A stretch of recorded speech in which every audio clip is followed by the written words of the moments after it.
Je vais essayer de répondre à votre question, mais en me démarquant, pour commencer seulement, des propos que je viens d'entendre de Claire Mouradian et d'Yves Ternon. Mais je comprends les historiens qui ont critiqué la loi pénalisant toute contestation et même toute minimisation des génocides. Je partage leur inquiétude et leur indignation. Pierre Nora a raison d'écrire que la voie est ouverte pour toute mise en cause de la recherche historique et scientifique par des revendications mémorielles de groupes particuliers, puisque les associations sont habilitées par le nouveau texte à se porter partie civile.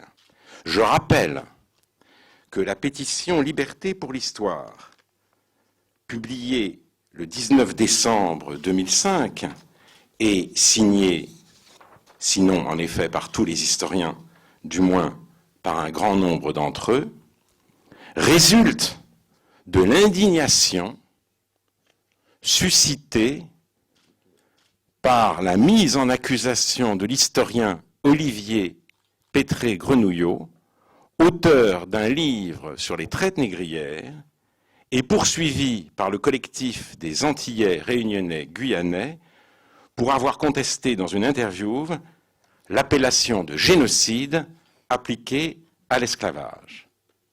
Je ne vois aucune frilosité dans la stupeur et dans la colère, dans la révolte qu'a suscité cette mise en accusation.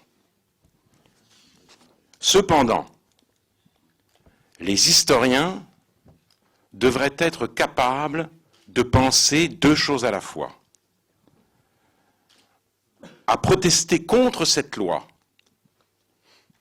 Oui, attendez, je voudrais ajouter quelque chose.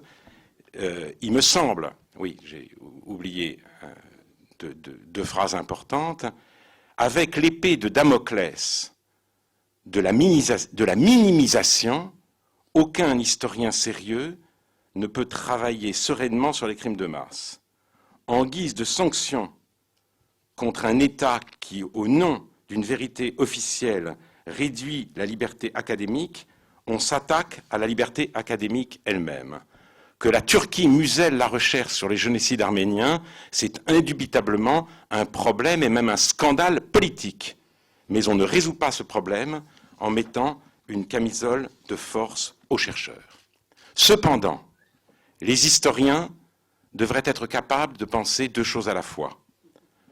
À protester contre cette loi, sans émettre la moindre critique de la réaction du gouvernement turc, il justifie implicitement celle-ci. Les Turcs auraient été provoqués. Et quelquefois, ils se font explicites. Voici les parlementaires français accusés d'avoir froissé un partenaire diplomatique et économique dont la France a le plus grand besoin. En ces temps troublés, au Proche et au Moyen-Orient, on doit resserrer les liens avec l'islam modéré et non les distendre. Je dirais à l'inverse que cette loi, qui me semble indéfendable sur le plan intellectuel, a un mérite politique. Elle nous ouvre les yeux sur l'imposture de l'islamisme modéré de l'AKP. L'AKP n'est pas, comme nous le répète quasi quotidiennement Bernard Guetta par exemple, la version islamique de la démocratie chrétienne. Le Recep Erdogan en a administré la preuve en accusant la France de génocide en Algérie et en disant que les Français avaient brûlé des Algériens dans des fours.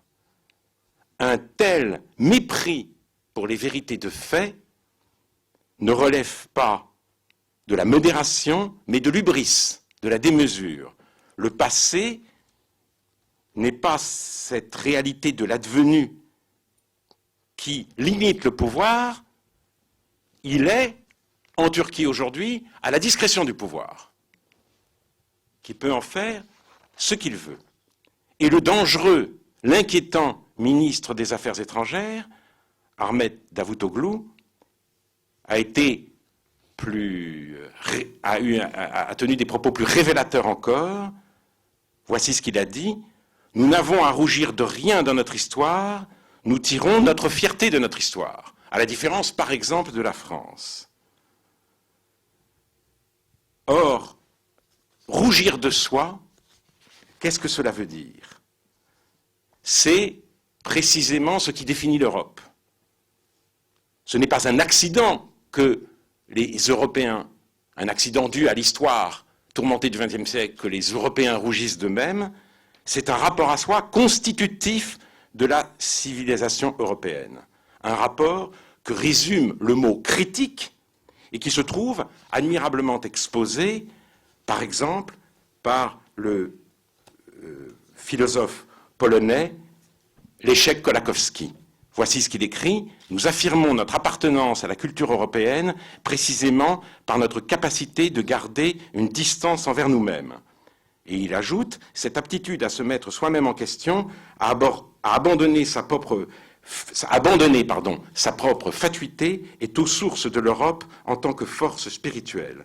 La spécificité de la culture européenne et sa valeur unique tiennent dans sa capacité à ne pas persister dans sa fatuité et dans sa suffisance éternelle. Ne pas persister dans sa fatuité et dans sa suffisance éternelle. » Avec les propos d'Erdogan et de Davutoglu, du ministre des Affaires étrangères, la Turquie se démarque de l'Europe non seulement par son histoire et sa civilisation, mais aussi, mais surtout, par le rapport qu'elle entretient avec cette histoire.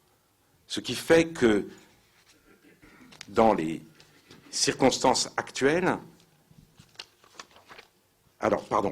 donc, les choses vont peut-être changer. Il ne nous appartient pas d'essentialiser la Turquie. Mais dans les circonstances actuelles, j'aboutis à deux non. Deux non. Je dis 2 fois non. Non à cette loi, au nom de la liberté pour l'histoire, non à l'intégration de la Turquie dans l'Union européenne.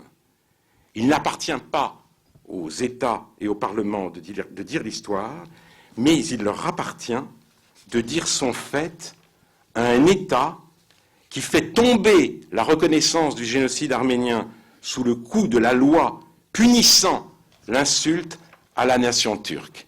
Et il leur appartient aussi de ne pas transiger avec l'exigence européenne.